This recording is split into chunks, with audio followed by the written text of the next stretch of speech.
1930-იანი წლების ბოლო. სამყარო სიჩქარის ციებ ცხელებას მოეცვა. ადამიანი ცდილობდა დროის დაძლევას მიწაზე, სადაც ყოველი კილომეტრი საზღვრების გადალახვას ნიშნავდა. ამ ამბიციის გულში დაიბადა ლეგენდა, მანქანა, რომელიც დროს უსწრებდა. ეს იყო Mercedes-Benz T80. არაუბრალოდ ავტომობილი, არამედ ინჟინერიული მანიფესტი, შექმნილი ფერდინანდ პორშეს გენიალური გონებით. მისი მიზანი 750 კმ/სთ. წარმოუდგენელი ციფრი, რომელიც დღესაც კი შიშს გვრის. მისი გული 44 ლიტრიანი საავიაციო ძრავისგან ფეთქავდა, 3000 ცხენის ძალა.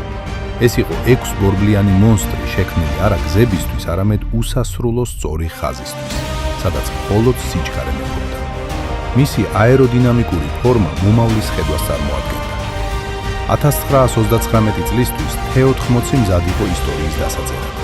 მსოფლიო რეკორდი ხელის გულზე იყო, მაგრამ ბედისწერა სხვაგვარად წარიმართა. ომის დაწყებამ ეს გრანდიოზული პროექტი სამუდამოდ შეაჩერა. T80 არასდროს გასულა ტრასაზე. ის დარჩა მიუღწეველ ოცნებად, ტექნოლოგიური ამბიციის დაუმთავრებელ სიმფონიად.